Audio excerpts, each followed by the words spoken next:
হলেন এক তৃণমূল কর্মী। নিহত ওই তৃণমূল কর্মীর নাম জিয়ারুল মোল্লা, বয়স 40 বছর। ঘটনাটি ঘটেছে দক্ষিণ 24 পরগনার বাসন্তী থানার ফুলমালঞ্চ এলাকায়। স্থানীয় পুলিশ সূত্রে খবর, শনিবার সন্ধ্যায় ওই ব্যক্তির বাড়ির অদূরে একটি ফাঁকা জায়গায় দাঁড়িয়েছিলেন তিনি। তখনই কয়েকজন দুষ্কৃতী তার কাছে এসে গুলি চালিয়ে পালিয়ে যায় বলে অভিযোগ। ঘটনাকে কেন্দ্র করে ব্যাপক চাঞ্চল্য ছড়িয়েছে এলাকায়। ঘটনার তদন্ত শুরু করেছে পুলিশ।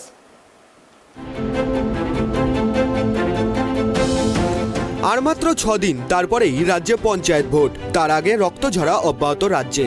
এবার দক্ষিণ 24 পরগনার বাসন্তীতে তৃণমূলের এক যুব নেতাকে গুলি করে খুনের অভিযোগ। নিহত নেতার নাম জিয়াউল মোল্লা। শনিবার রাত 9টা নাগাদ ফুলমালঞ্চ এলাকায় ঘটনাটি ঘটে। ওই নেতাকে আহত অবস্থায় উদ্ধার করে ক্যানিং হাসপাতালে নিয়ে যাওয়া হলে তাকে মৃত বলে ঘোষণা করা হয়। মৃত তৃণমূল নেতার পরিবারের তরফে এই ঘটনার পেছনে শাসক দলের গোষ্ঠীকোন্দলকেই দায়ী করা হয়েছে। অভিযোগ অস্বীকার করেছে তৃণমূল নেতৃত্ব। পুলিশ জানিয়েছে, প্রচার সেরে বাড়ি ফেরার সময় দুষ্কৃতীরা জিয়াউলকে ঘিরে ধরে। তার মাথা এবং পেট লক্ষ্য করে গুলি চালানো হয়। গুলিও লাগে তার মাথায় এবং পেটে। দুষ্কৃতীরা বাইকে চেপে এসেছিল বলে অভিযোগ। বছর 40-এর জিয়াউল গোড়া থেকে তৃণমূল কংগ্রেস করতেন বলেই দাবি স্থানীয়দের। তাদের অভিযোগ, ওই এলাকায় তৃণমূলের গোষ্ঠীকোন্দল দীর্ঘদিনের। পঞ্চায়েত ভোটকে কেন্দ্র করে তা আরও বেশি করে মাথাচাড়া দেয়। শনিবার সন্ধ্যা থেকেই চোরাগোপ্তা চলছিল। জিয়াউলের ওপর আক্রমণের পর তার তীব্র আকার ধারণ করে। খবর পেয়ে ঘটনাস্থলে যায় পুলিশ। জিয়াউলকে গুরুতর জখম অবস্থায় ক্যানিং হাসপাতালে পাঠানো হয়। বাসন্তীর যে ঘটনা ঘটেছে, যে খুনের ঘটনা, এটা রাজনৈতিক কোনো খুন নয়।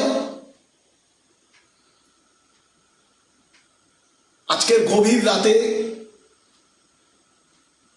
রামচন্দ্রখালীর গজল শিল্পী জিয়ারুল মোল্লাকে ফুলমালঞ্চ লেবুখালীতে নিয়ে গিয়ে একদল অজ্ঞাত পরিচয় দুষ্কৃতী সমাজবিরোধী তাকে নৃশংসভাবে গুলি করে হত্যা করেছে। আমি এর তীব্র ভাষায় নিন্দা করছি। আমি বারুইপুর পুলিশ সুপারকে অনুরোধ করেছি যে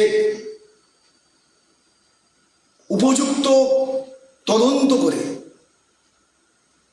যে সমস্ত দুষ্কৃতী সমাজবিরোধীরা এই ব্যক্তিকে খুন করেছে তাদেরকে অবিলম্বে গ্রেপ্তার করতে হবে এবং দৃষ্টান্তমূলক শাস্তির ব্যবস্থা করতে হবে।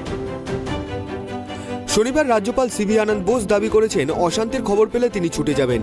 তার এই দাবির কয়েক ঘন্টা পরে পঞ্চায়েত ভোটের মুখে আরও এক রাজনৈতিক কর্মীর মৃত্যুর খবর মিলল। এই নিয়ে ভোটের আগে বাংলায় পঞ্চায়েত ভোটে বলির সংখ্যা দাঁড়ালো 13 জন। মনোনয়ন থেকে প্রাক নির্বাচনী সময়ে এই নিয়ে পরপর রক্তপাতের ঘটনা সামনে এলো দক্ষিণ 24 পরগনা থেকে।